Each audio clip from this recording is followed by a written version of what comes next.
सिर्फ $600 का एक ट्रैफिक फाइन और उसके बाद H1B वीजा रिवोकेशन।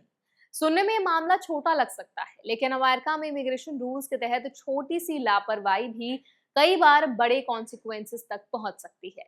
इस केस ने एक बार फिर ये दिखाया कि सिर्फ क्रिमिनल केसेस ही नहीं, बल्कि कोर्ट ऑर्डर्स, मिस्ड डेडलाइंस और गवर्नमेंट नोटिसेस को इग्नोर करना भी इमिग्रेशन स्टेटस पर असर डाल सकता है।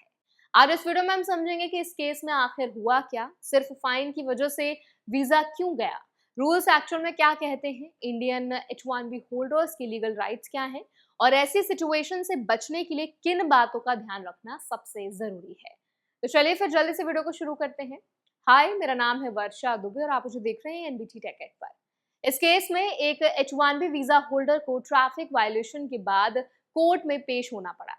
पहली हियरिंग के दौरान जज ने उस पर $600 का फाइन लगाया।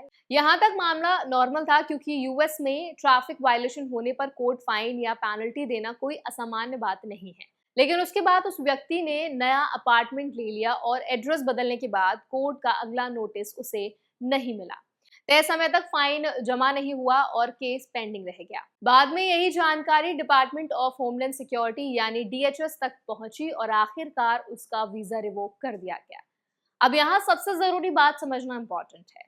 अवेलेबल जानकारी के मुताबिक वीजा सिर्फ ट्रैफिक टिकट मिलने की वजह से कैंसिल नहीं हुआ।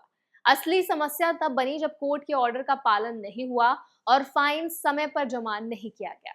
अमेरिका में कई स्टेट्स में अगर कोर्ट के ऑर्डर को फॉलो नहीं किया जाता तो उसके बाद एडिशनल लीगल एक्शन हो सकता है। ऐसे रिकॉर्ड्स अलग अलग गवर्नमेंट एजेंसीज तक पहुंच सकते हैं और इमिग्रेशन अथॉरिटीज भी उन्हें रिव्यू कर सकते हैं। इसीलिए कई बार छोटी गलती नहीं, बल्कि उसके बाद की गई लापरवाही ज्यादा भारी पड़ जाती है। अब बात करते हैं रूल्स क्या कहते हैं। अमेरिका का इमिग्रेशन सिस्टम वीजा होल्डर से सिर्फ जॉब रूल्स फॉलो करने की उम्मीद नहीं करता, बल्कि लोकल, स्टेट और फेडरल लॉज का पालन करना भी उतना ही जरूरी माना जाता है। अगर किसी कोर्ट ने फाइन, हियरिंग या किसी दूसरे लीगल रिक्वायरमेंट का ऑर्डर दिया है तो उसे समय पर पूरा करना वीजा होल्डर की जिम्मेदारी होती है। अगर कोई नोटिस मिस हो जाए या एड्रेस बदल जाए तब भी अपनी कॉन्टैक्ट इन्फॉर्मेशन अपडेटेड रखना और केस का स्टेटस चेक करते रहना व्यक्ति की जिम्मेदारी मानी जाती है। इसका मतलब ये बिल्कुल नहीं है कि हर ट्रैफिक टिकट या हर फाइन के बाद H1B वीजा कैंसिल हो जाएगा। लाखों लोग ट्रैफिक टिकट्स का सामना करते हैं और समय पर फाइन भरने या कोर्ट प्रोसेस पूरा करने के बाद उनका इमिग्रेशन स्टेटस इंपैक्ट नहीं होता। लेकिन अगर कोर्ट ऑर्डर को इग्नोर किया जाए, फाइन पेंडिंग रह जाए या लीगल प्रोसेस पूरी ना की जाए तो सिचुएशन गंभीर हो सकती है। इसलिए हर केस के फैक्ट्स अलग होते हैं और सिर्फ हेडलाइन देखकर कोई निष्कर्ष नहीं निकालना चाहिए। इंडियन प्रोफेशनल्स के लिए इस केस से सबसे बड़ी सीख यही है कि अमेरिका में रहने के दौरान सिर्फ इमिग्रेशन डॉक्यूमेंट्स ही नहीं, बल्कि रोजमर्रा की लीगल रिस्पॉन्सिबिलिटीज भी उतनी ही इंपॉर्टेंट है। अगर आपका एड्रेस बदलता है तो जहां जहां जरूरी हो वहां से अपडेट करें। किसी कोर्ट नोटिस या गवर्नमेंट लेटर को हल्के में ना लें।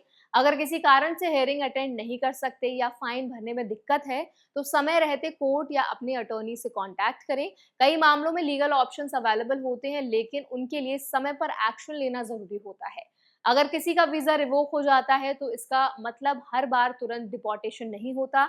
वीजा रिवोकेशन और रिमूवल प्रोसीडिंग्स अलग अलग लीगल प्रोसेसेस हैं। कई मामलों में व्यक्ति को अपना पक्ष रखने का मौका भी मिलता है और आगे की प्रोसेस केस के फैक्ट्स पर डिपेंड करती है।